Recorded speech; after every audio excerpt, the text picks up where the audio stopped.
तो mechanical advantage हम लोग तब यूज करते हैं जब किसी लोड को उठाना है। जैसे मान लो एक रस्सी की मदद से हमने यहाँ पे कोई मास लगाया और एक तरफ से आप रस्सी को पकड़कर उसको खींचते हो, तो तुम जो एफर्ट लगा रहे हो और जो लोड को उठाना है, उसके रेशियो को हम लोग मैकेनिकल एडवांटेज कहते हैं। तो मैकेनिकल एडवांटेज हो जाता है कि हमें जिस लोड को उठाना है, डिवाइडेड बाय हम कितना एफर्ट लगाते हैं, उसका जो रेशियो होगा उसको मैकेनिकल एडवांटेज कहेंगे। ठीक है। हमें कोई भी सवाल आएगा तो हम सीधे सीधे एक फॉर्मूला लगाने वाले हैं। ठीक है, इस तरह के सवालों के लिए वही फॉर्मूला लगेगा। ये लोड है जिसको हमने उठाना है। जिस लोड को उठाना है उससे जो भी रस्सी जुड़ी होगी, इस रस्सी में कोई ना कोई टेंशन होगी। ठीक है। और मैन जिस रस्सी पर फोर्स लगा रहा है उस पर भी कुछ ना कुछ टेंशन होगी। दोनों सेम भी हो सकती हैं, दोनों अलग भी हो सकती हैं। इस एग्जाम्पल में सेम है क्योंकि एक ही रस्सी घूम के वहां चली गई है, बट किसी और एग्जाम्पल में अलग अलग रस्सियां भी हो सकती हैं, आगे हम लोग पढ़ेंगे। लेकिन मैकेनिकल एडवांटेज के लिए आपको सीधे सीधे ये फॉर्मूला लगाना है कि जिस रस्सी से लोड लगा हुआ है उस रस्सी में कितनी टेंशन है, डिवाइडेड बाय जिस रस्सी पर मैन फोर्स लगा रहा है उस रस्सी पर कितनी टेंशन है। अगर आप ये दोनों टेंशन का रेशियो निकाल लोगे तो आपको मैकेनिकल एडवांटेज मिल जाएगा। ठीक। तो जिस रस्सी से लोड लगा हुआ है उस रस्सी की टेंशन और जिस रस्सी पे मैन ने फोर्स लगाया है उस रस्सी की टेंशन का जो रेशियो आएगा वो मैकेनिकल एडवांटेज हो जाएगा। यहां पे क्या ये दोनों टेंशन सेम है? इस एग्जांपल में देख सकते हो दोनों रस्सियों में टेंशन सेम है क्योंकि ये ही रस्सी घूम के यहां आ गई है, तो यहां पर ये दोनों टेंशन सेम है।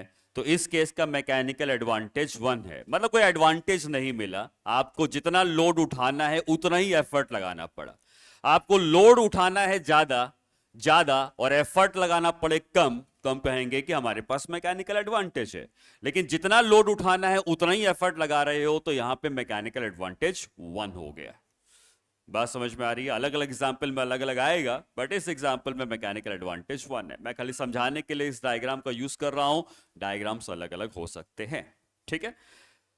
अब दूसरा डायग्राम समझते हैं, उसमें समझ में आएगा कि मैकेनिकल एडवांटेज से फायदा क्या होगा। ठीक है, तो यहां पर एक दूसरा डायग्राम बनाया गया है।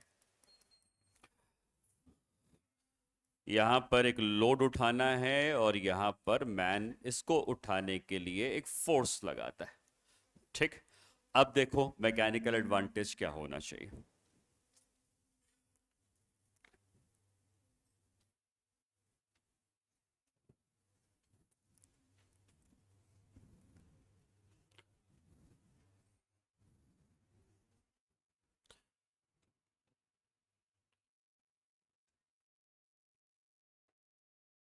हाफ।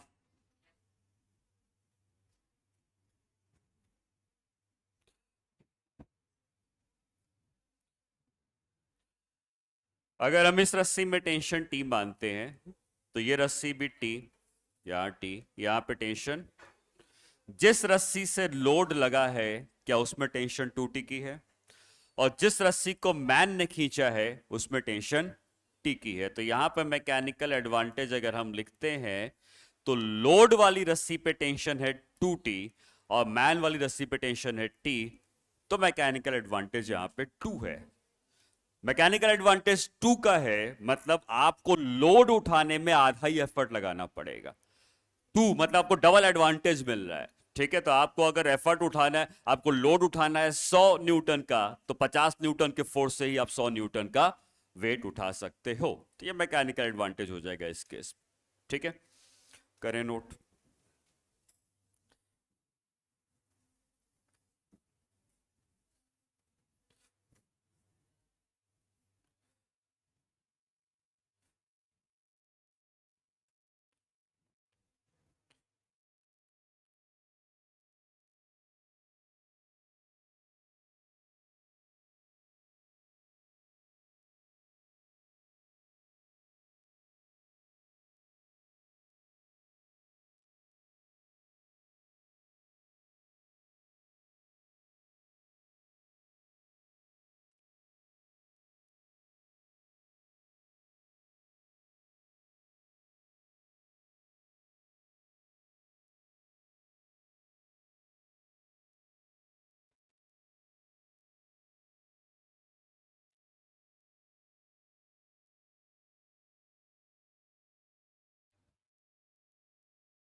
ठीक है, नोट किया सबने?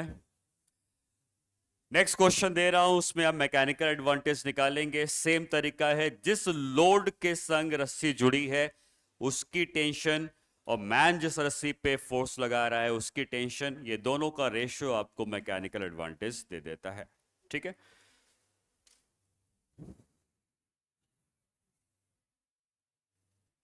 ये कलर क्यों चेंज हो रहा है? हाँ हाँ, लेकिन कलर चेंज हुआ क्यों है? चलो इसी कलर में कर, क्या फर्क पड़ता है?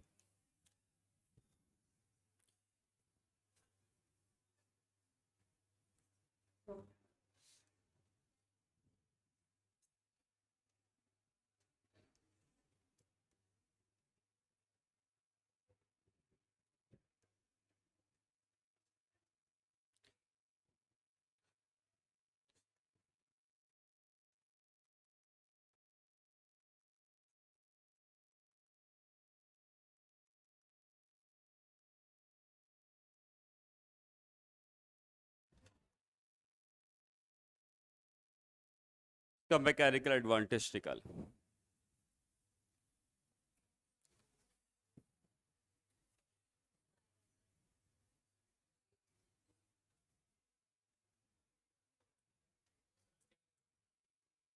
हाँ,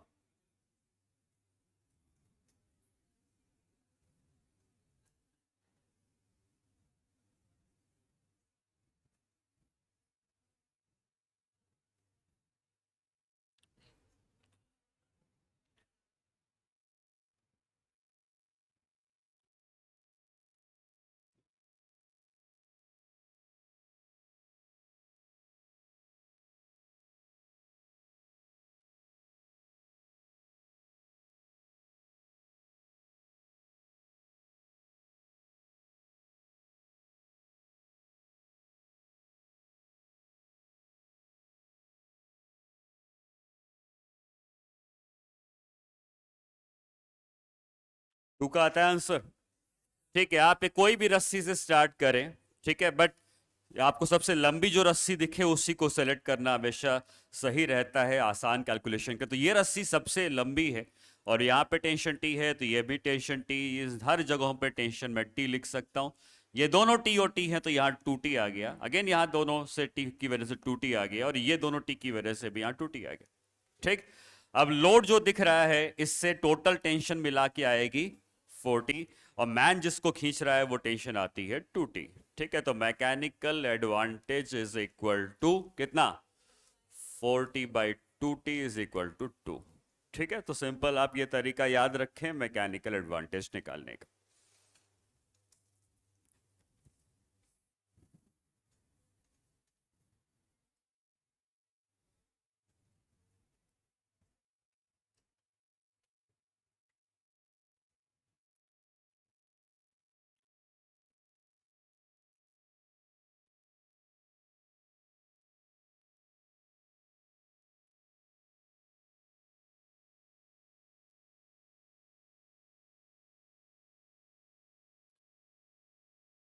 कहां से चेंज होगा इसका कलर?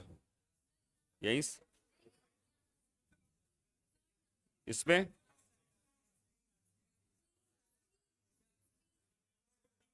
अरे एक बोलो यार, ये वाला।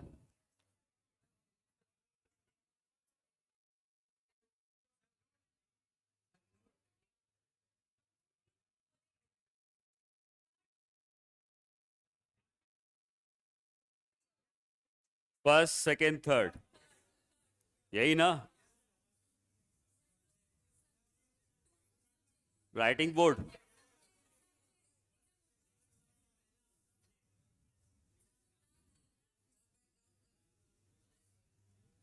कौन सा कलर हम लोग यूज कर रहे थे? यही है, ठीक है। चलो ठीक है, तो मैकेनिकल एडवांटेज समझ में आ गया कि हमको करना कैसे है। आपको ये फॉर्मूला याद रखना है, tension in the load, tension in the man. ठीक है, अगला पार्ट मैं पढ़ाता हूं तुम्हें। एक्चुअली ये पार्ट हम लोग पढ़ते तो मोमेंटम में है, बट क्वेश्चंस तुमको एनएलएम के चैप्टर में दिए हुए हैं। किस तरह के सवाल? एक बॉल जाके जमीन से टकराती है तो ग्राउंड ने कितना फोर्स लगाया, ठीक है। गन से बुलेट फायर हो रही हैं तो गन पर कितना फोर्स लग रहा है, ठीक है। तो इस तरह के क्वेश्चंस के लिए हमको मोमेंटम से रिलेटेड कुछ चीजें पता होनी चाहिए। या मैं हेडिंग दे सकता हूं एवरेज फोर्स,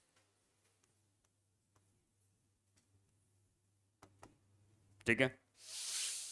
एवरेज फोर्स को समझने के लिए हमें कुछ केसेस कंसीडर करने हैं, केस वाइज समझते हैं।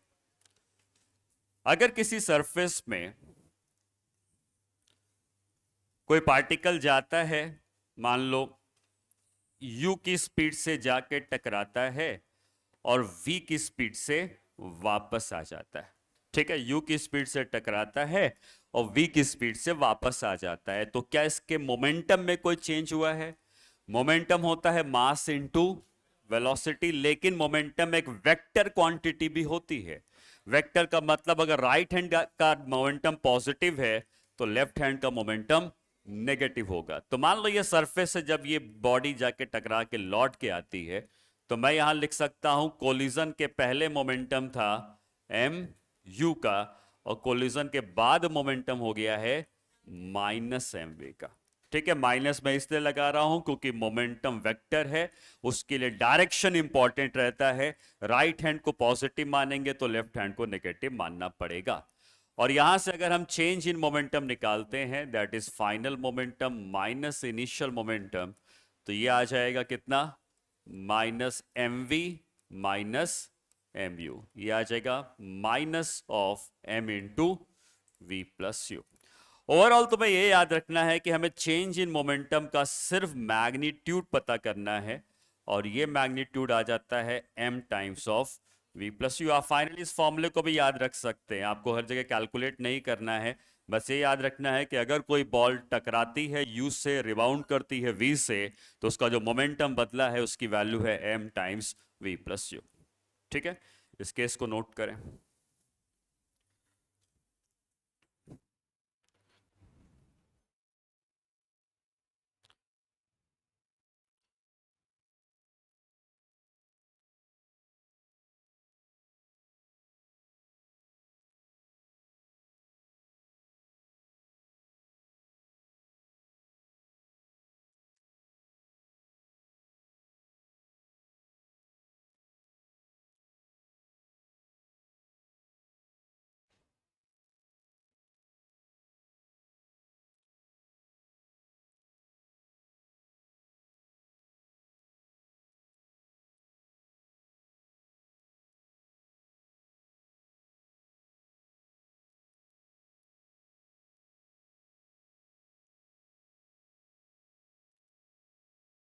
अगर सेम स्पीड से बॉल रिबाउंड कर जाए तो मोमेंटम में चेंज 2mv।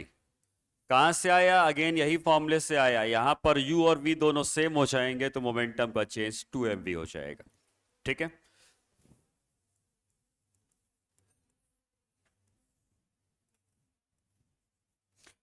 अगर ये बॉल इस सरफेस से टकराने के बाद रेस्ट पे आ जाए, मतलब सरफेस से ही स्टिक हो जाए, सरफेस से टकराई बॉल और सरफेस से ही स्टिक हो गई, तो अब मोमेंटम में क्या चेंज आया है?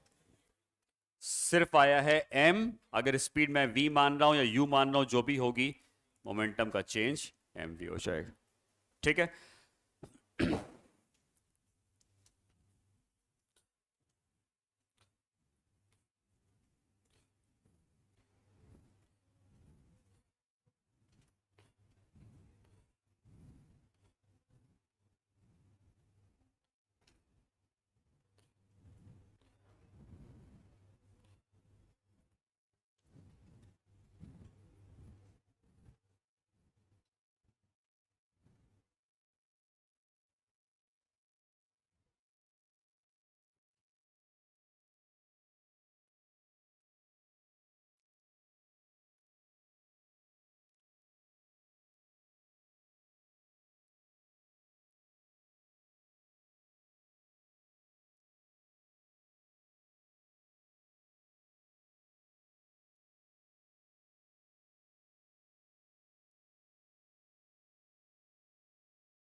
ठीक है।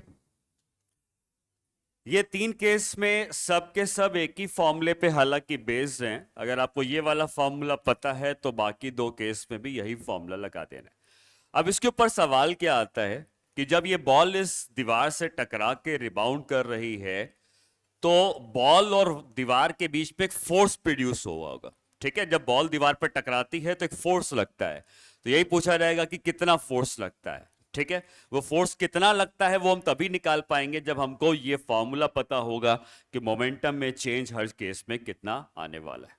ठीक, ये तीनों केस नोट कर लिए तुमने, है ना। एक और केस मैं बताऊंगा, फिर से चेंज हो गया। क्या एसी में गए थे ना?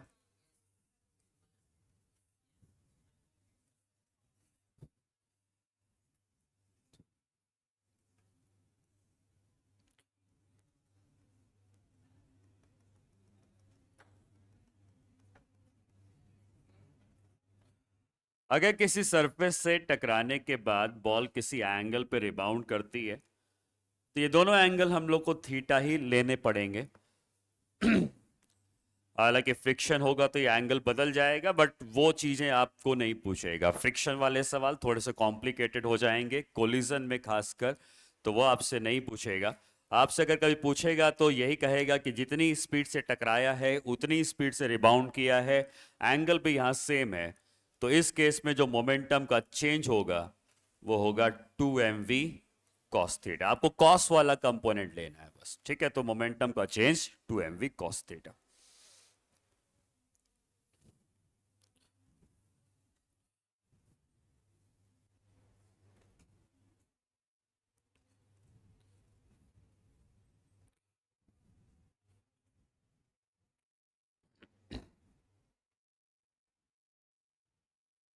ठीक है, अब इन सारे केसेस को पढ़ने के बाद क्वेश्चंस क्या आते हैं।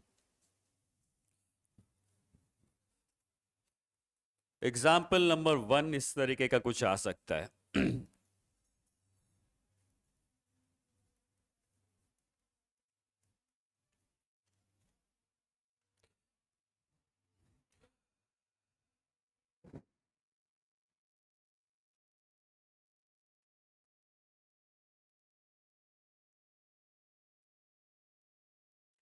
एक बॉल इस सरफेस से टकराती है और टकराने के बाद रिबाउंड कर जाती है, और मान लेते हैं कि सेम स्पीड से, अलग स्पीड भी होगी तो कोई फर्क नहीं पड़ता, हमको हर केस का रिजल्ट पता है। तो इसके मोमेंटम में कितना चेंज हुआ? 2mv का, इतना ही चेंज होगा 2mv का। अभी हम लोगों ने यही केस तो पढ़ा था कि अगर सेम स्पीड से टकराकर सेम स्पीड से रिबाउंड करना है तो जो मोमेंटम में चेंज होगा वो 2mv का होगा। ठीक, तो मैं यहां पे लिख देता हूं मोमेंटम में चेंज हो गया है 2mv का।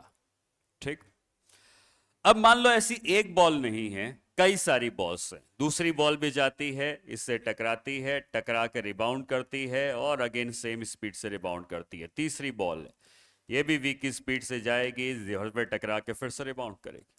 अब हर बॉल अगर रिबाउंड करती जा रही है तो हर बॉल ने टकराने पर कुछ ना कुछ फोर्स लगाया होगा। पूछेगा टोटल फोर्स कितना लगा। ठीक है, टोटल फोर्स कितना लगा? न्यूटन का सेकंड लॉ कहता है force is equal to rate of change of momentum, मतलब फोर्स इज इक्वल टू कहता है कितना मोमेंटम में चेंज हुआ डिवाइडेड बाय कितने टाइम। ये न्यूटन का सेकंड लॉ है। हमने मोमेंटम का कितना चेंज है वो तो पता कर लिया, कितने टाइम में है अगर हम ये पता कर लेंगे तो हमें आंसर मिल जाएगा। अब तुम्हें टाइम नहीं देगा, तुम्हें क्या देगा वो समझना। तुम्हें कुछ ऐसी इंफॉर्मेशन देगा जिसमें ये बताएगा स्मॉल n है नंबर of balls colliding पर सेकेंड। हर सेकेंड कितनी बॉल उस सरफेस से टकरा रही हैं ये बताएगा। ठीक है, तो हर सेकेंड कितनी बॉल टकरा रही है? मान लो 100 बॉल टकरा रही है, मान लेते हैं कि 100 बॉल्स हर सेकेंड टकरा रही है। एक बॉल ने कितना मोमेंटम चेंज किया? इतने का। 100 बॉल टकराती तो क्या इसको हम 100 से मल्टीप्लाई कर देते, मोमेंटम चेंज हो गया। और 100 बॉल पर सेकंड टकराई तो क्या ये मोमेंटम का चेंज भी पर सेकंड में आ जाएगा? और मोमेंटम का चेंज पर सेकंड मतलब फोर्स आ जाएगा। तो अगर हमसे ये कहता है कि ए नंबर ऑफ बॉल्स कोलाइडिंग पर सेकेंड अगर हमको बता दे स्मॉल एन के बराबर है, तो हमको जब फोर्स लिखना है तो इस फोर्स की वैल्यू हो जाएगी, कितनी हो जाएगी? एक बॉल का मोमेंटम चेंज हुआ है 2 mv से, ऐसी अगर n बॉल्स होंगी, ठीक है, ऐसी अगर m बॉल्स होंगी तो 2 mv मल्टीप्लाइड बाई n, ये फोर्स हो जाएगी। ये जो n बता रहा हूं, ये n अपने आप टाइम को इंक्लूड कर चुका है। क्यों कर चुका है? क्योंकि ये है number of balls per second, मतलब यहां पे टाइम ऑलरेडी इसके अंदर आ चुका है, पर सेकेंड टाइम नीचे आ चुका है। और अगर 100 बॉल टकराई हैं तो एक बॉल ने इतना मोमेंटम चेंज किया है, तो 100 बॉल ने 100 को मल्टीप्लाई करके मोमेंटम चेंज किया होगा 1 सेकेंड में। हर सेकेंड ऐसा हो रहा है, तो यहां पे अपने आप टाइम नीचे 1 सेकेंड आ चुका होगा। मतलब आपको सिंपली स्मॉल एन से मल्टीप्लाई करके फोर्स की वैल्यू लिख देनी है। आगे बात समझ में? नोट करें।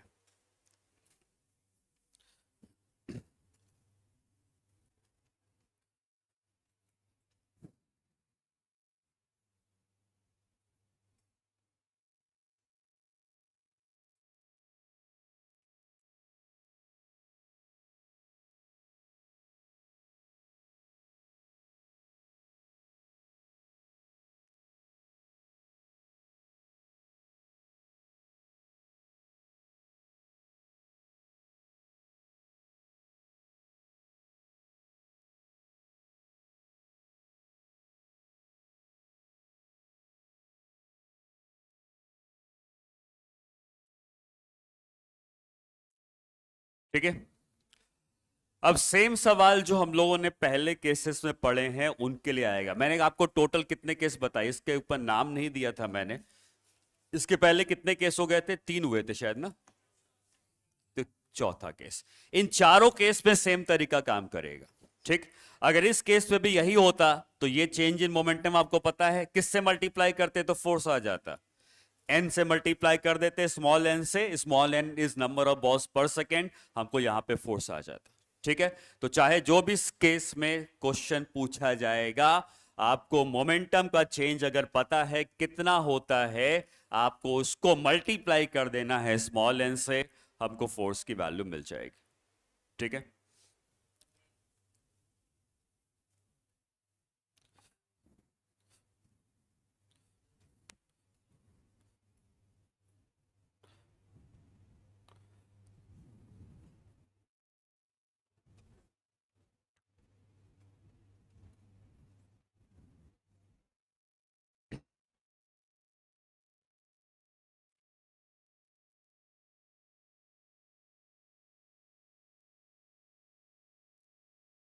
समझ में आ गई ये बात? अरे,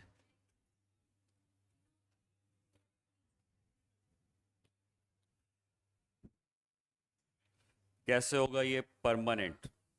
नहीं, परमानेंट कैसे होगा?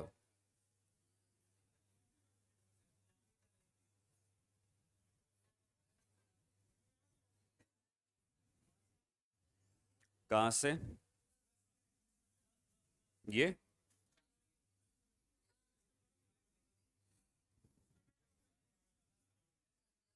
इसमें? अरे कॉपी लिखा कहाँ है? किसको? इसको? 5 को? यहां पे प्लस करूं?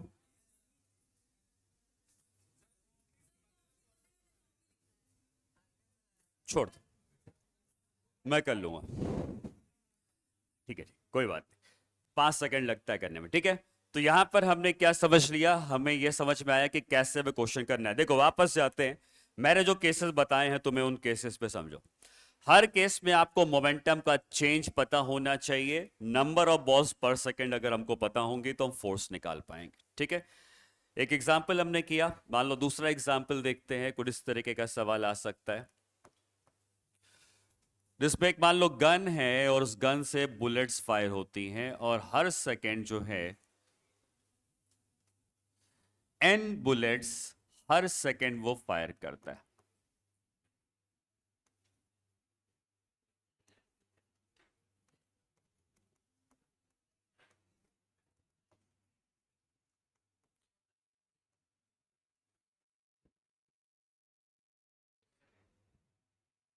n बुलेट्स पर सेकेंड।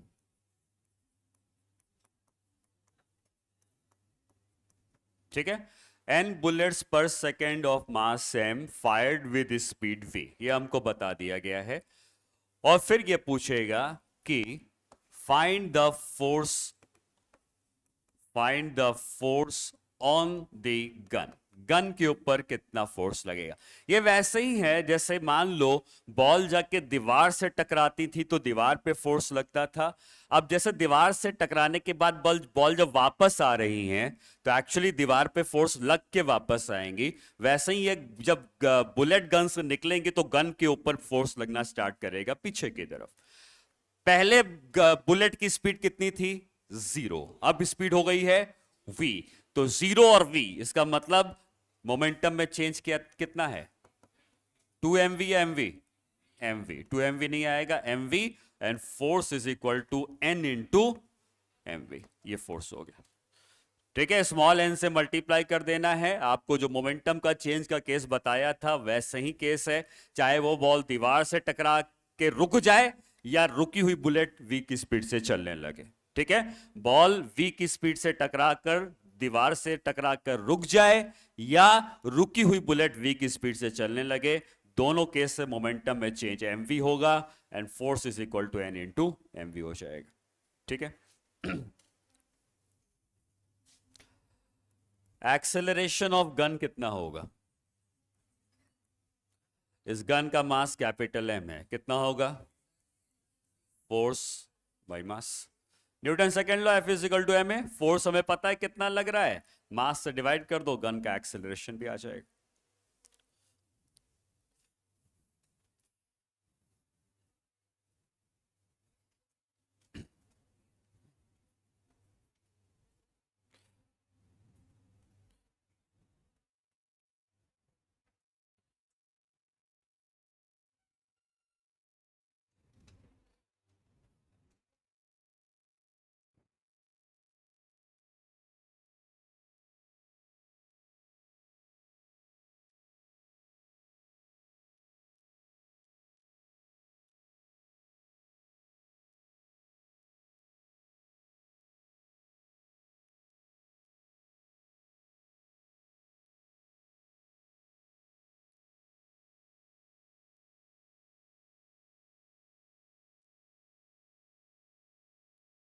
ठीक है,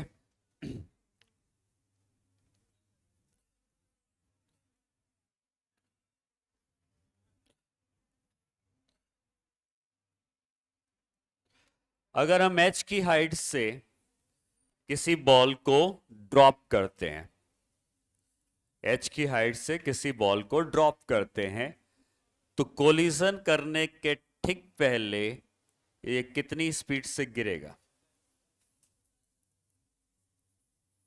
अगर आप लगाएंगे v square is equal to U square plus 2as, तो तुम्हें पता चलेगा कि ये √2gh की स्पीड से टकराएगा। ठीक है, अब टकराने के बाद हो सकता है रिबाउंड करे, ये भी हो सकता है कि रिबाउंड ना करे।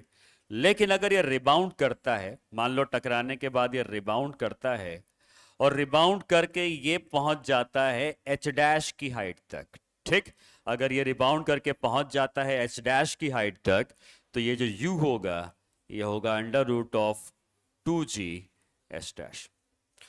मतलब अगर h की हाइट से ड्रॉप करते हो तो टकराने के पहले उसकी स्पीड हो गई √2gh, और अगर ये टकराकर h डैश की हाइट तक गया है तो टकराने के बाद जो उसकी स्पीड आई होगी वो आई होगी √2g h डैश।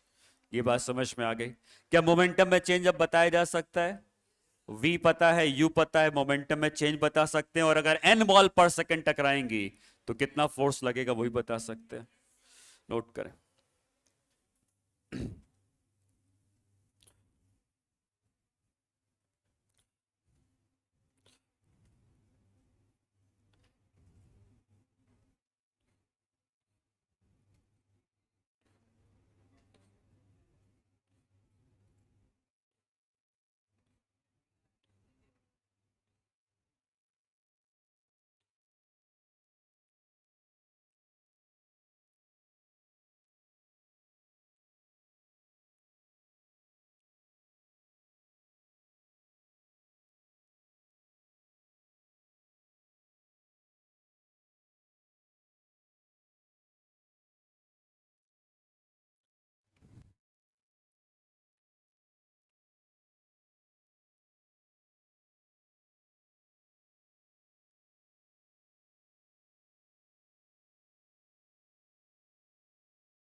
ठीक है।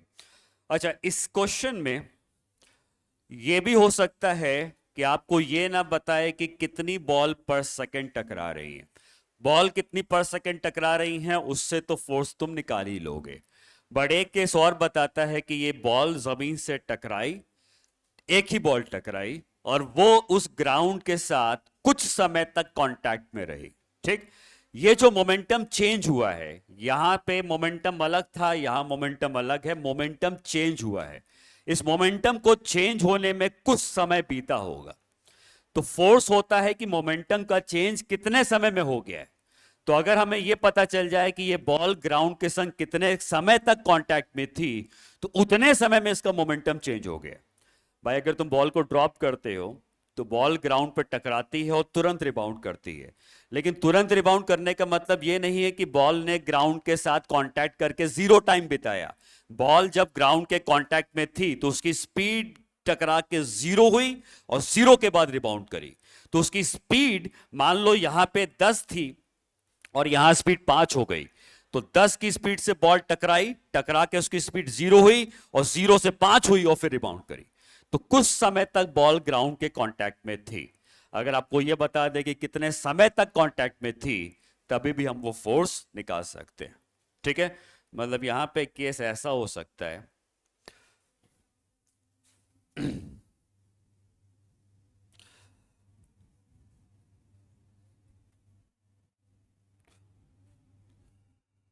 ठीक है, केस ऐसा हो सकता है कि ball was in contact with ground for time delta T. ठीक है, यहां पर ऐसा बता सकता है कि बॉल ग्राउंड के संग कितने समय तक कांटेक्ट में थी। तो यहां पे आप फोर्स लिखेंगे delta P by delta T. ठीक है, change in momentum by change in time. और चेंज इन मोमेंटम हमको पता है कि v प्लस यू होगा, और टाइम अगर हमको पता होगा तो हम फोर्स निकाल सकते हैं। तो यहां पे n बॉल पर सेकंड हो सकता है ना दी हो, एक ही बॉल का तुमसे फोर्स पूछ ले तो आपको कांटेक्ट का समय पता होगा तो फोर्स निकाल सकते हैं। ठीक है, नोट करेंगे।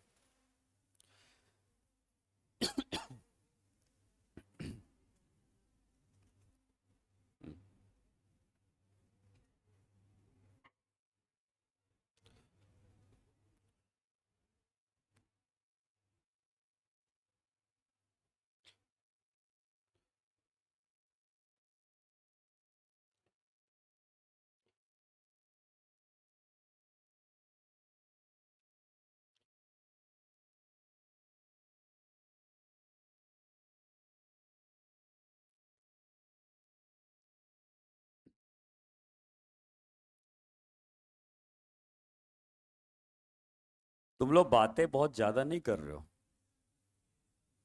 तुम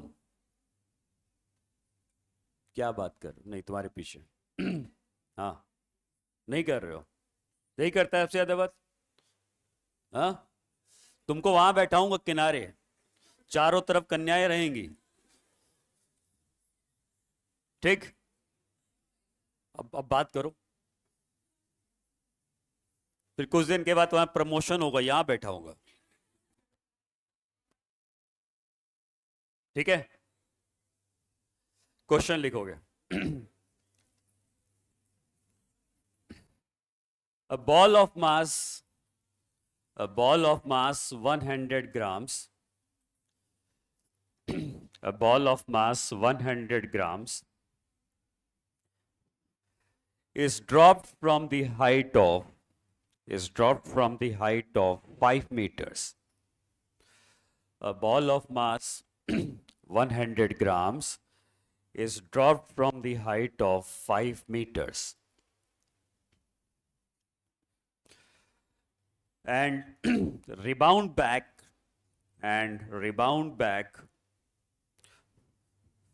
to the height of 1.8 meters.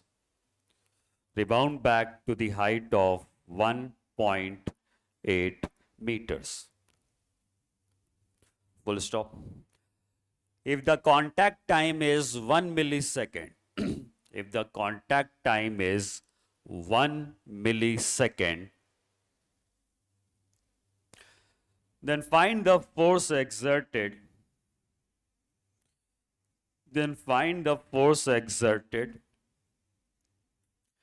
by the ball on the ground. Then find the force exerted by the ball on the ground.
कितना आता है आंसर?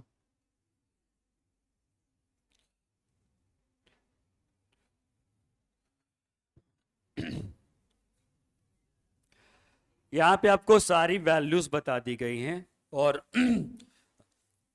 u और v की वैल्यू पता करने का यह तरीका बताया गया है। हमसे कहा है कि 5 मीटर की हाइट से ड्रॉप किया है, तो यहां पे h को 5 मीटर पुट करके आप v निकाल सकते हैं, और 1.8 मीटर की हाइट तक रिबाउंड किया है, तो यहां से अब u निकाल सकते हैं। तो अगर हम v और u की वैल्यू निकालते हैं, ठीक है, तो हमको v की वैल्यू आ जाएगी √2, ग्रेविटी है 10, हाइट है 5, कितना आ जाता है 10 मीटर पर सेकेंड, और u की वैल्यू निकालते हैं तो आ जाएगा √2, 10, और हाइट है 1.8, तो आ जाएगा 6। ठीक है, तो हमको u पता चल गया है, हमको v पता चल गया है, और यहां पे वैल्यूज पुट करनी है। 100 ग्राम का मतलब 0.1 kg, ठीक है, v हमको पता है 10 है, u हमको पता है 6 है, और हमको कांटेक्ट टाइम दिया है 1 मिलीसेकेंड। 1 मिलीसेकेंड मतलब 10 की पावर -3 सेकेंड्स। ठीक है, यहां से हमको मिल जाता है 1.6 इंटू 10 की पावर 4 न्यूटन। इतना ही आ रहा है? नहीं, 10 की पावर 3 आएगा। ठीक है, ये इसका आंसर हो गया।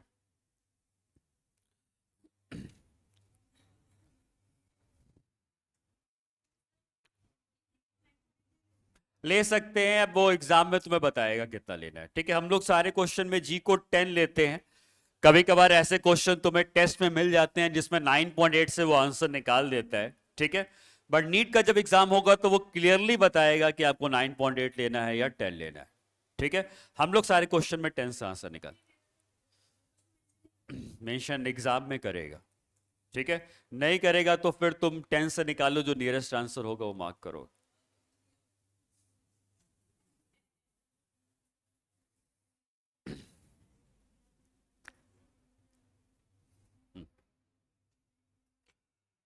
ठीक है,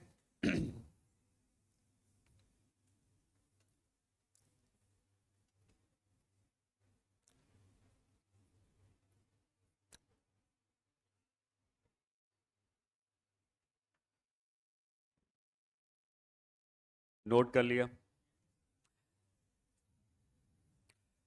थोड़ा सा मैं कुछ रिवीजन करा देता हूं कुछ क्वेश्चंस का।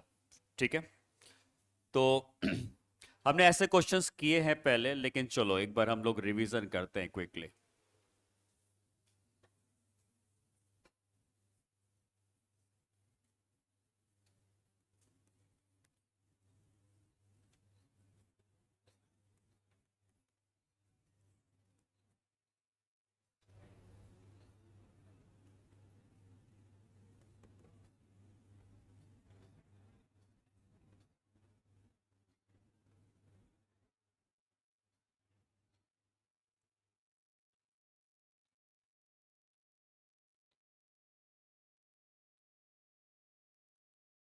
हम लोगों ने टेंशन मेथड सीखा था, जिसमें हम लोग क्या करते थे, किसी भी दो ब्लॉक के बीच में डिस्प्लेसमेंट हो या वेलोसिटी हो या एक्सेलरेशन हो, रिलेशन निकालते थे। क्या तरीका होता था?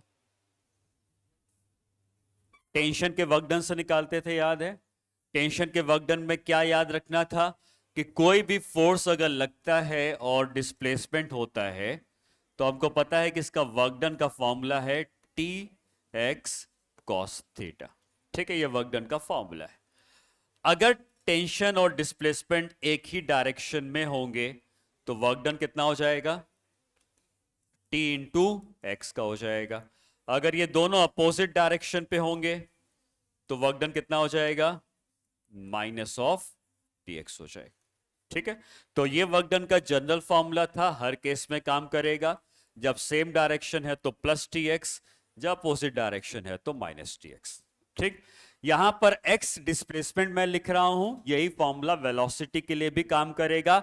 आप चाहो तो ये कह सकते हो कि टेंशन का फोर्स लग रहा है और वेलोसिटी अगर v है, तो आप क्वेश्चन सॉल्व करने के लिए यहां पे t into V into cos theta भी कर सकते हो। वही अगर मैंने कहा कि ये एक्सेलरेशन है, तो यहां पर आप t इंटू ए इंटू कॉस थीटा भी कर सकते हो। आंसर सबसे आएगा, जो डिस्प्लेसमेंट से आएगा वही वेलोसिटी से आएगा। ठीक है, यहां पे हमको कहा गया है इसकी वेलोसिटी है 4 मीटर पर सेकेंड, इसकी वेलोसिटी है 6 मीटर पर सेकेंड। इसकी क्या वेलोसिटी है बतानी है।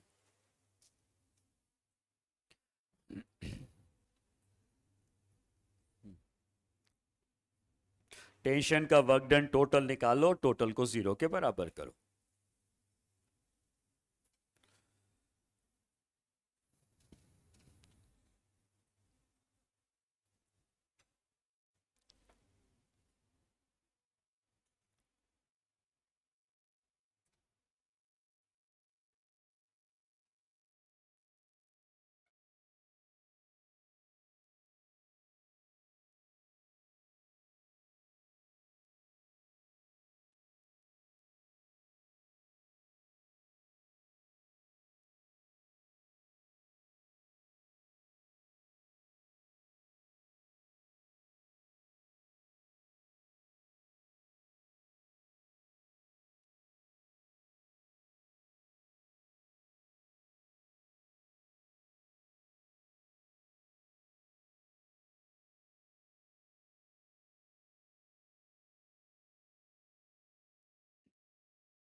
आया आंसर?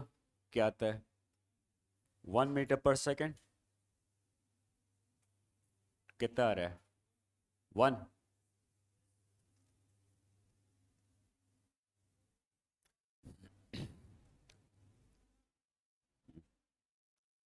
किसी में भी आप टेंशन टी से स्टार्ट कर सकते हैं, और आपको सबसे लंबी रस्सी यही दिख रही है, तो यहाँ पे टेंशन टी होगा, तो यहाँ टेंशन टी होगा, ये भी टेंशन टी। तो इस तरह से हमने टेंशन लिख ली। ठीक है, इन दोनों में टेंशन टी है, तो यहाँ टेंशन 2t लिख देंगे हम लोग। ठीक है, इन दोनों में टी है तो यहाँ भी टेंशन 2t है और इधर टी है। टेंशन का फोर्स हमेशा पुल करता है, तो इसको 2t का फोर्स ऊपर की तरफ खींच रहा होगा, इस ब्लॉक को। ठीक, इस ब्लॉक को भी 2t का फोर्स ऊपर की तरफ खींचेगा और इस ब्लॉक को t का फोर्स ऊपर की तरफ खींचेगा। अब आपको टोटल वर्क डन को 0 के बराबर कर देना है। तो हमें नहीं पता इसका डायरेक्शन किस तरफ है, आप कोई भी डायरेक्शन मान सकते हैं। हम कोई भी डायरेक्शन मान लेते हैं, तो मान लो मैं ये कहता हूं कि ये वाला जो ब्लॉक है हमको नहीं पता, तो मैंने ऊपर मान लिया। तुम नीचे भी मान सकते हो, फर्क नहीं पड़ेगा। अगर तुम्हारा डायरेक्शन सही होगा तो v पॉजिटिव आएगा, तुम्हारा डायरेक्शन गलत होगा तो v नेगेटिव आएगा। ठीक है, फर्क नहीं पड़ता उससे।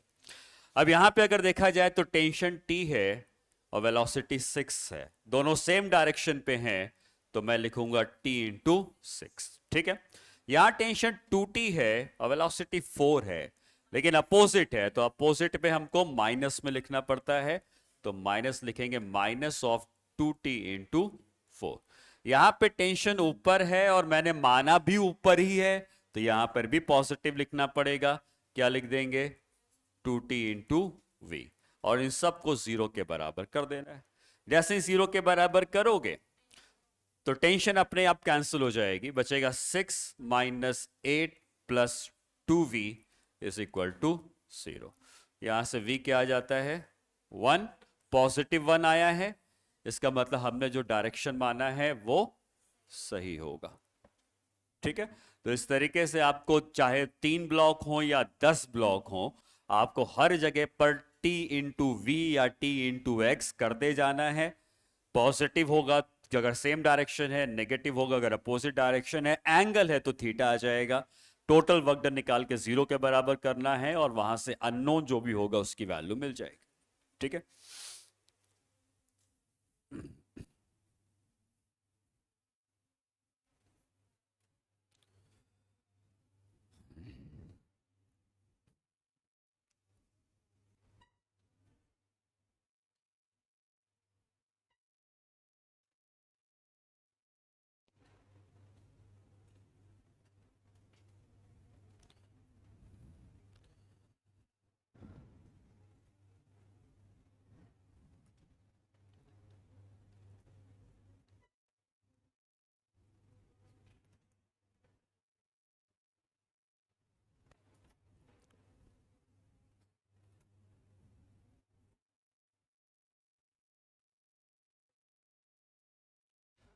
ठीक है, क्लियर है ये बात?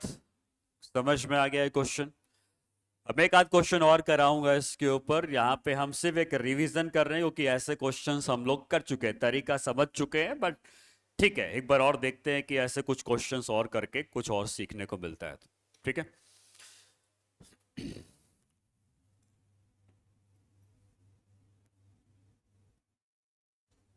नेक्स्ट क्वेश्चन में आते हैं।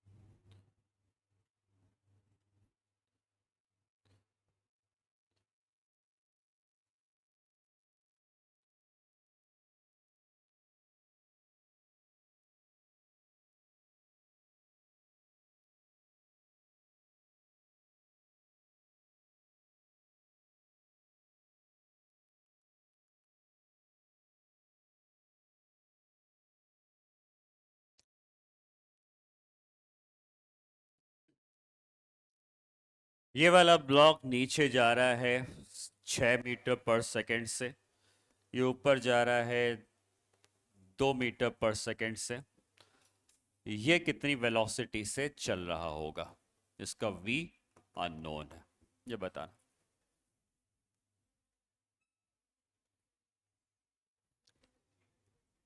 थीटा के टर्म में आंसर निकाल लो।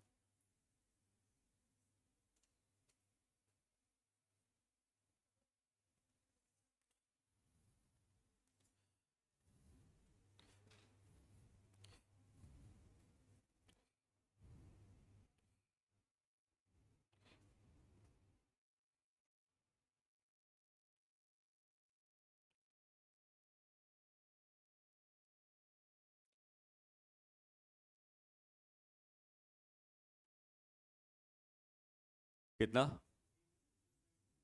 4/cos theta.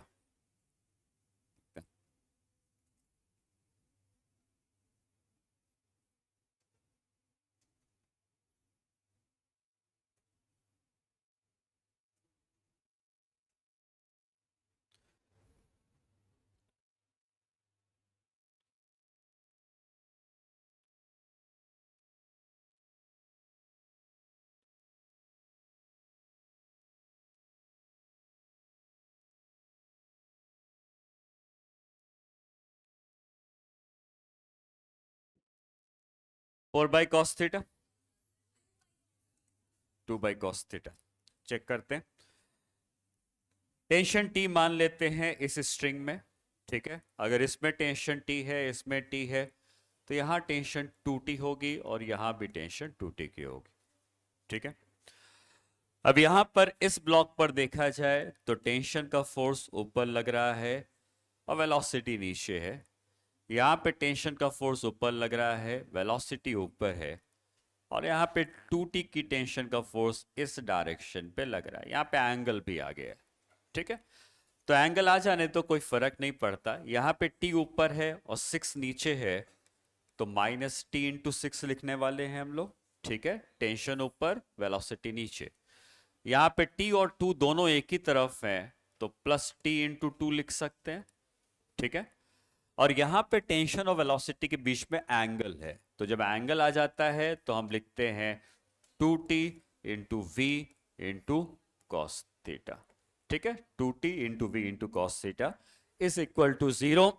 T कैंसिल हो जाएगा और यहां से हमको V की वैल्यू मिलेगी 2/cos थीटा।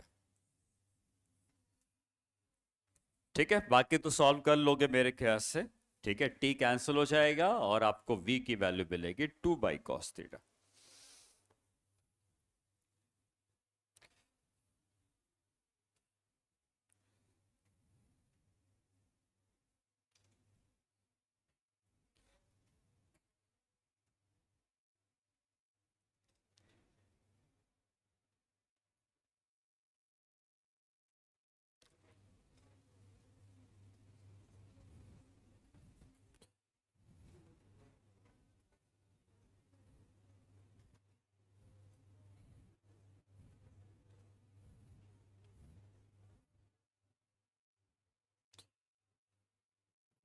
ठीक है,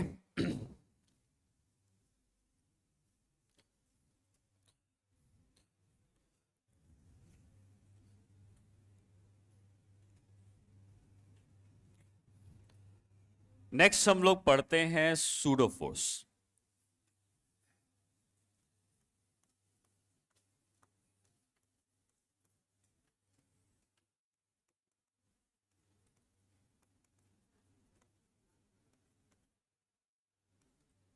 और सूडो फोर्स एक्चुअली एक इमेजिनरी फोर्स है, जिसको हम लोग तब लगाते हैं जब हम लोग न्यूटन लॉज ऑफ मोशन को अप्लाई करते हैं। कहां से? नॉन इनर्शियल फ्रेम से। मतलब न्यूटन के जो लॉज हैं, मैंने आपको लास्ट क्लास में बताया था, inertial and non inertial frame. Inertial frame वो है जो रेस्ट पे है या जो एक्सेलरेट नहीं कर रहा है। लेकिन अगर कोई एक्सेलरेटेड फ्रेम है, जैसे लिफ्ट है, तो लिफ्ट एक्सेलरेट कर रही है, वहां से अगर आप न्यूटन के लॉज लगाओगे तो फेल हो जाएंगे।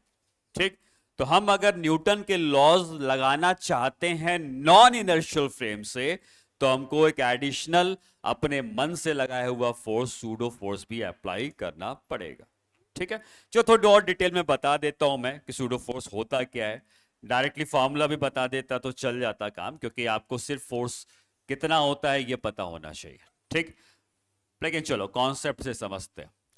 अगर एक लिफ्ट है और लिफ्ट के अंदर एक ब्लॉक है, इस ब्लॉक को लिफ्ट के अंदर हैंग किया गया है, और इस ब्लॉक को दो लोग ऑब्जर्व करते हैं। एक ग्राउंड पे खड़ा हुआ मैन ऑब्जर्व करता है और एक लिफ्ट में खड़ा हुआ मैन ऑब्जर्व करता है, और लिफ्ट ऊपर एक्सेलरेट कर रही। ठीक है, तो दोनों लोग अगर उस ब्लॉक को ऑब्जर्व करते हैं, तो जो मैन लिफ्ट के अंदर है उसको क्या ब्लॉक रुका हुआ दिखेगा? लेकिन जो ग्राउंड पे उसको तो चलता हुआ दिखेगा। मान लो ग्लास की लिफ्ट है, ट्रांसपेरेंट लिफ्ट है, तो अगर ये लिफ्ट ऊपर जाएगी तो इधर वाले जो मैन है उसको ब्लॉक चलता हुआ लगेगा। दोनों से अगर पूछा जाए कि क्या क्या फोर्सेस लग रहे हैं ब्लॉक के ऊपर, तो ये कहेगा कि इसके ऊपर लग रहा है टी का फोर्स, टी, और कहेगा इसके ऊपर लग रहा है mg का फोर्स। जो फोर्स होते हैं ये फ्रेम ऑफ रेफरेंस पर डिपेंड नहीं करते हैं। मेरा कहने का मतलब यह है कि ये मैन लिफ्ट वाला जब देखेगा तो उसको भी ये टी और mg दिखेगा, और जो ग्राउंड वाला देखेगा उसको भी टी और mg दिखेगा। ऐसा नहीं है कि इस मैन को अलग mg दिखे और इस मैन को अलग mg दिखे, ऐसा नहीं हो सकता। जो फोर्स होते हैं वो हर फ्रेम से सेम दिखते हैं। ठीक है, फोर्स जो है वो हर फ्रेम से सेम दिखते हैं। आप ग्राउंड पे खड़े होंगे तभी वही फोर्स दिखेगा, लिफ्ट के अंदर होंगे तभी भी वही फोर्स दिखेगा, बिना बदला हुआ। तो चाहे इस मैन से बोलो क्या फोर्स लग रहे हैं, वो कहेगा टी और mg। इससे पूछो, ये भी कहेगा टी और mg। ठीक। लेकिन दोनों ने जब ऑब्जर्व किया तो ऑब्जर्वेशन के रिजल्ट्स अलग अलग आए। रिजल्ट्स अलग अलग आने का मतलब कि जो मैन ग्राउंड पे है वो इसका एफबीडी बनाएगा तो क्या दिखता है उसको, ठीक है, और जो मैन लिफ्ट में है वो एफबीडी बनाएगा तो उसको क्या दिखता है। तो ग्राउंड वाले मैन को अगर एफबीडी बनाना होगा तो ग्राउंड वाला मैन क्या कहेगा कि एक टेंशन टी ऊपर लग रही है, एक एमजी का फोर्स नीचे लग रहा है, ये फोर्स तो दोनों को दिख रहे हैं, बस अंतर क्या दिख रहा है, ग्राउंड वाला कहेगा कि ये ब्लॉक ऊपर जा रहा है। जो मैन लिफ्ट के अंदर है वो भी कहेगा टी ऊपर एमजी नीचे, लेकिन वो कहेगा कि मुझे क्या दिखता है, बस ये दोनों में डिफरेंस है, एक को चलता हुआ दिख रहा है, एक को रुका हुआ दिख रहा है, फोर्सेस वही है बट एक को चलता हुआ दिखता है, एक को रुका हुआ दिखता है, ठीक है। जो ग्राउंड वाला मैन है वो इक्वेशन क्या बनाने वाला है, जो ग्राउंड वाला मैन है वो इक्वेशन बनाने वाला है T minus M G is equal to M A, ठीक, ये इक्वेशन बना देगा। और जो लिफ्ट वाला मैन है वो क्या इक्वेशन बनाएगा, T is equal to M G. भाई उसको तो रुका हुआ दिख रहा है, तो जब रुका हुआ दिख रहा है तो कहेगा कि ये इक्विलिब्रियम में है, इक्विलिब्रियम में ऊपर और नीचे के फोर्स बराबर होने चाहिए, तो लिफ्ट वाला कह रहा है कि टी एम जी के बराबर है, बट ग्राउंड वाला कह रहा है कि टी एम जी के बराबर नहीं है, टी की value M G plus M A के बराबर है। ग्राउंड वाला कहता है ये टेंशन है, लिफ्ट वाला कहता है ये टेंशन। दोनों को टी दिख रहा है, दोनों को एमजी दिख रहा है, लेकिन जब दोनों ने वैल्यू कैलकुलेट करी तो इसके हिसाब से टी की वैल्यू अलग आ रही है और ग्राउंड वाले के हिसाब से टी की वैल्यू अलग आ रही है।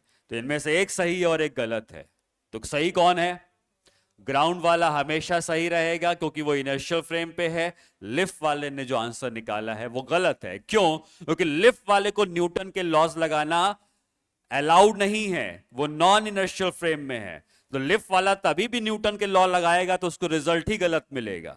न्यूटन के लॉ वही लगा सकता है जो ग्राउंड पे है या इनर्शियल फ्रेम पे है। तो इसका निकाला हुआ टी सही है बट इसका निकाला हुआ टी गलत है, क्योंकि लिफ्ट वाले को न्यूटन के लॉ लगाना अलाउ नहीं है। वो न्यूटन के लॉज लगाएगा तो गलत ही आंसर आएगा, ठीक।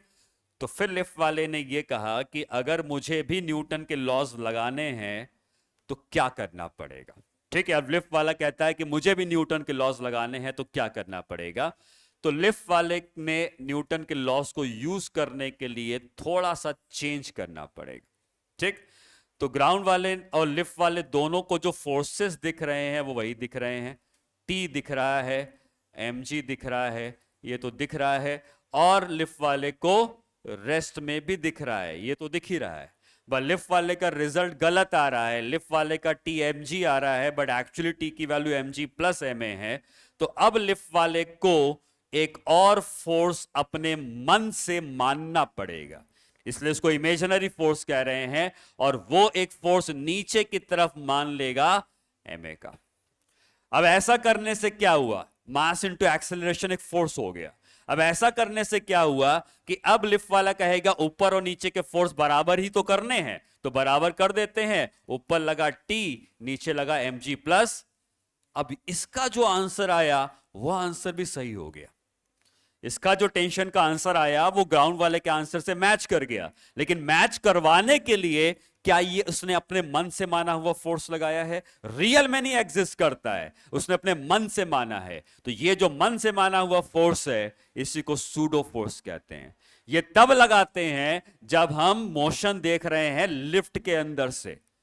तो लिफ्ट वाला अगर ऐसे आंसर निकालता तो गलत आता, तो लिफ्ट वाले को आंसर सही करने के लिए ये जो अपने मन से माना हुआ फोर्स है वो लगाना पड़ेगा, तब जाके उसका आंसर करेक्ट होगा। ये बात समझ में आई। तो सूडो फोर्स लगाने की जरूरत क्यों पड़ी, क्योंकि सूडो फोर्स हम नहीं लगाएंगे तो लिफ्ट वाले के हिसाब से जो आंसर आएगा वो गलत आएगा। उसके आंसर को सही करने के लिए लिफ्ट वाले को अपने मन से एक फोर्स लगाना पड़ा जिसका नाम होता है सूडो फोर्स, ठीक। और डिटेल में समझेंगे, इसको नोट करिए पहले।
ठीक है।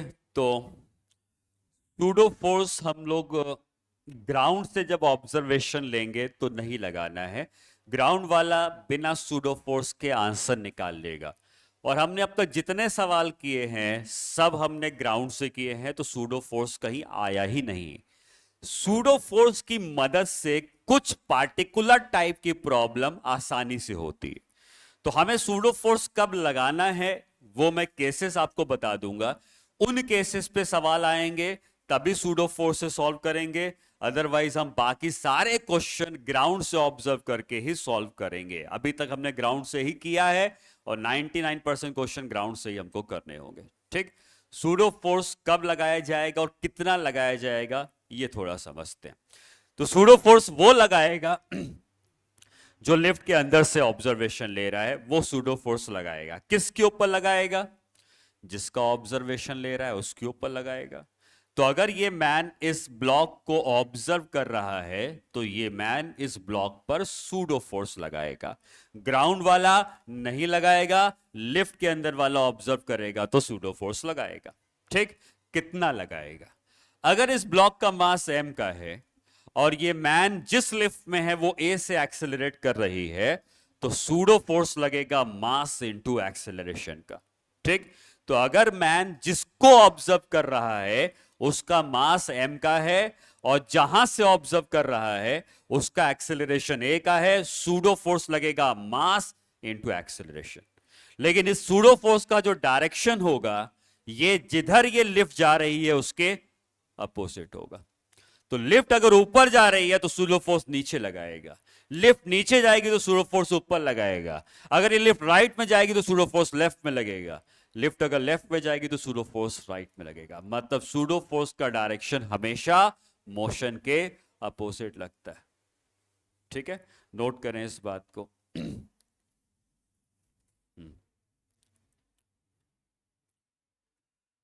सूडो फोर्स, पहला पॉइंट आप लिखोगे, pseudo force is only applied, pseudo force is only applied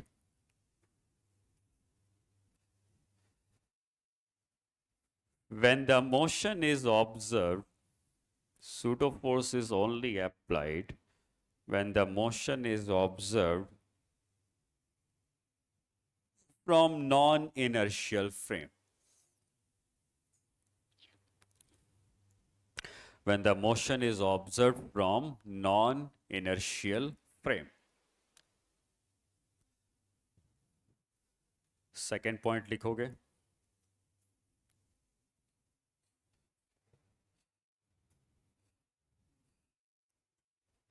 the pseudo force is equal to ma. Pseudo force is equal to ma and its direction is opposite. Pseudo force is equal to ma, वही mass into acceleration जो लिखा है ना, यही तो है। Pseudo force is equal to ma and its direction is opposite to the direction of acceleration. Its direction is opposite to the direction of acceleration.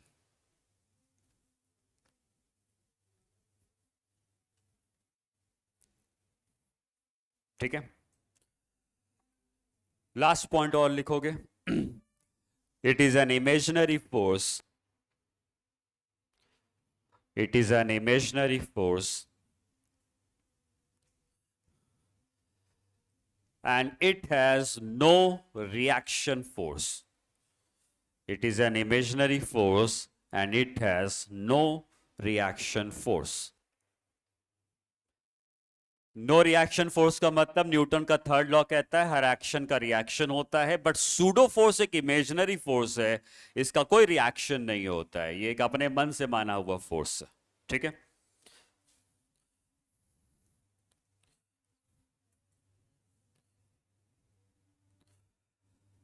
Pseudo force हम तब लगाएंगे जब मोशन को हम ऑब्जर्व करेंगे एक्सेलरेटेड फ्रेम से, और कितना लगाएंगे, ma का। किस तरफ लगाएंगे, मोशन के अपोजिट। ठीक है, तो मैं पहले तो हेडिंग देता हूं, केसेस व्हेन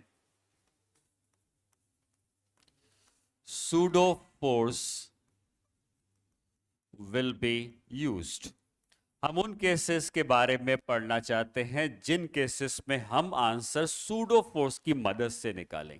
ठीक है, जैसे एक एग्जांपल ये हो सकता है कि एक लिफ्ट है, ठीक है, और लिफ्ट के अंदर यहां पर दो ब्लॉक्स हमने हैंग कर दिए और ये लिफ्ट को हमने एक्सेलरेट कर दिया। तो अब ये दोनों ब्लॉक के एक्सेलरेशन हमसे पूछे जाएंगे कि इन ब्लॉक के एक्सेलरेशन बताओ, लेकिन हम इस मोशन को ग्राउंड से देखेंगे तो कॉम्प्लिकेटेड मोशन होगा, लेकिन अगर हम इसको लिफ्ट के अंदर से देखेंगे तो क्या आसान दिखेगा कि जितना एक नीचे जाएगा उतना एक ऊपर जाएगा। बट ग्राउंड से देखने पर ऐसा नहीं दिखेगा। ग्राउंड से देखने पर एक जितना नीचे आएगा उतना ऊपर नहीं जाएगा, बल्कि ग्राउंड से देखने पर जितना एक नीचे आएगा उससे कहीं ज्यादा कोई दूसरा ऊपर जाएगा। क्यों? क्योंकि लिफ्ट खुद ऊपर जा रही है। तो ग्राउंड से देखने पर दोनों के अलग अलग होंगे, बट लिफ्ट के अंदर से देखोगे तो लिफ्ट के अंदर से जितना ये नीचे आएगा उतना ये ऊपर जाएगा। इसलिए हम इस क्वेश्चन को लिफ्ट के अंदर से करेंगे, और लिफ्ट के अंदर से करेंगे तो सूडो फोर्स लगाएंगे। ठीक है, ये एक एग्जाम्पल हो सकता है। दूसरा एग्जाम्पल,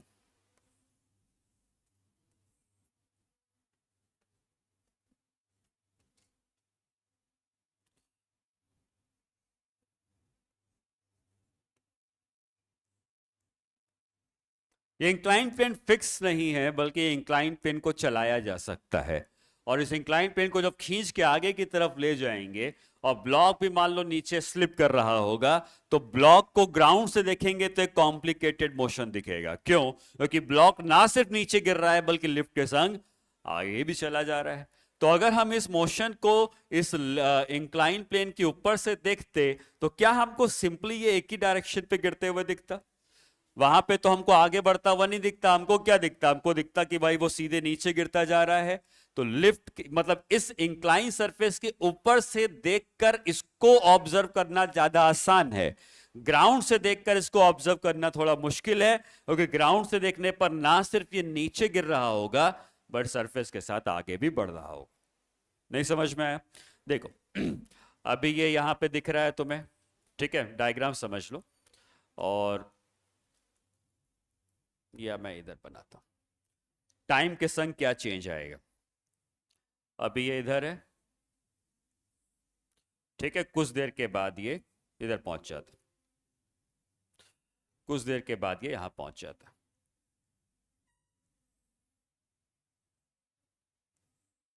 ये जो ब्लॉक था, ये ब्लॉक पहले था यहां पे, अब ये ब्लॉक चलता हुआ पहुंच गया यहां पे। तो इस ब्लॉक का मोशन देखोगे तो ब्लॉक का मोशन, सॉरी यहां नहीं पहुंचेगा, गलत बना दिया ना,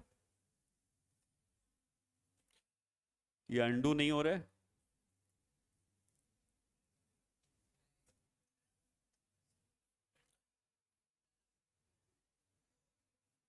फिर बनाओ।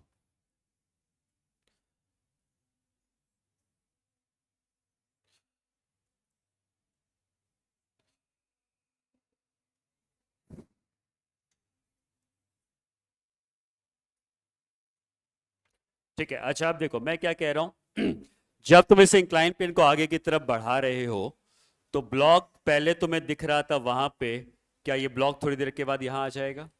तो इस ब्लॉक का जो मोशन है वो कॉम्प्लिकेटेड है। ठीक है, इसको ग्राउंड से देखेंगे तो ग्राउंड से पहले हमको यहां दिखता था, इंक्लाइन प्लेन आगे बढ़ गया, वो स्लिप करके नीचे तो आ गया, लेकिन आगे हमको दिख रहा है तो ये मोशन कॉम्प्लिकेटेड है। यहां पर ये क्या कर रहा है? नीचे भी गिर रहा है और आगे भी बढ़ रहा है। तो ये मोशन ग्राउंड से देखने पर थोड़ा मुश्किल होगा, इसलिए इस तरह के सवालों को भी हम इंक्लाइन प्लेन के रेस्पेक्ट में करेंगे, क्योंकि एक बार तुम इसके ऊपर बैठ जाओगे तो तुमको सिर्फ ये गिरता हुआ दिखेगा, तब और कोई मोशन हमको नहीं मिलेगा। ठीक है,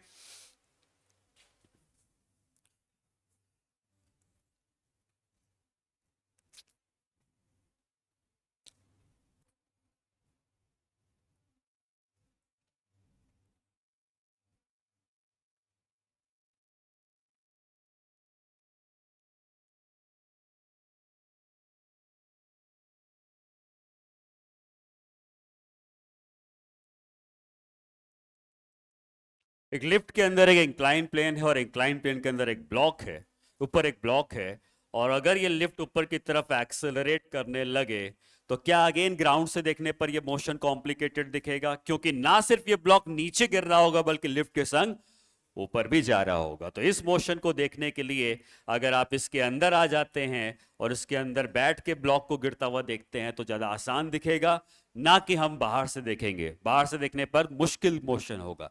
मैं ये नहीं कह रहा हूं कि बाहर से क्वेश्चन सॉल्व नहीं होगा, हो जाएगा, बट हमें आंसर निकालना है जिससे हमें आसानी से आंसर मिले। तो ये जितने केस मैं बता रहा हूं बस उन्हीं केसेस में आपको सूडो फोर्स से सॉल्व करना है। आंसर कैसे निकालना है, अब ये सारे क्वेश्चन हम लोग करेंगे। पहले केसेस बता दूं क्या केसेस हैं, बाकी सारे क्वेश्चन हम लोग करने वाले हैं।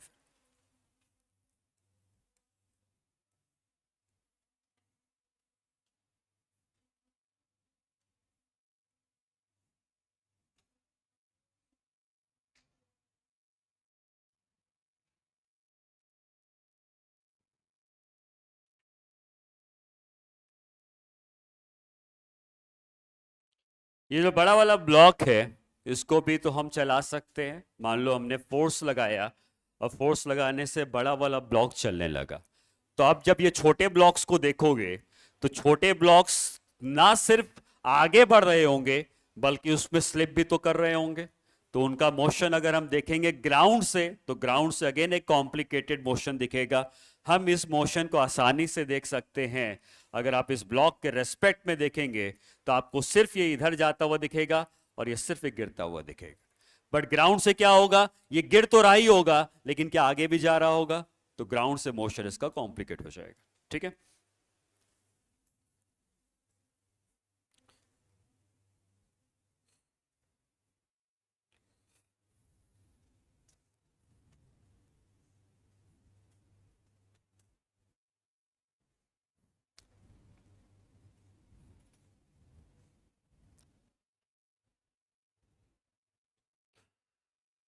अब आ जाते हैं सूडो फोर्स का डायरेक्शन तुम मुझे बताओगे।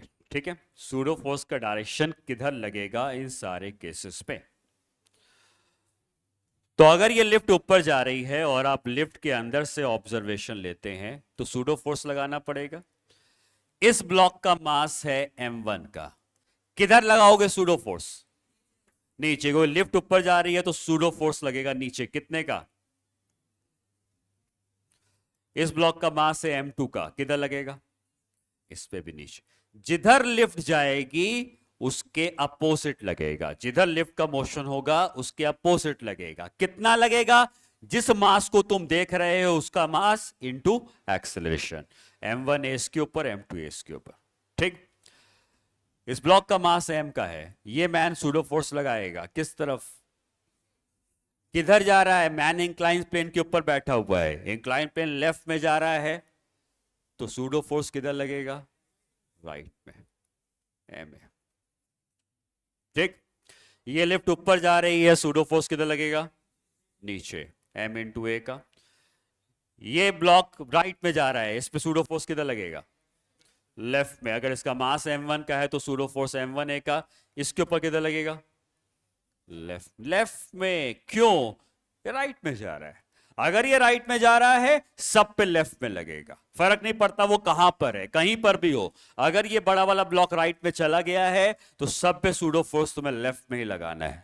ठीक है, तो इन दोनों पे सूडो फोर्स लेफ्ट में। यहां पर ऊपर गया तो नीचे लग गया, लेफ्ट में गया तो राइट में लग गया, लिफ्ट ऊपर गई तो नीचे लग गया। तो कितना लगता है, ये तो क्लियर हो गया, एम ए का लगता है और डायरेक्शन हमेशा मोशन के अपोजिट लगाना। ठीक है, नोट करिए इनके।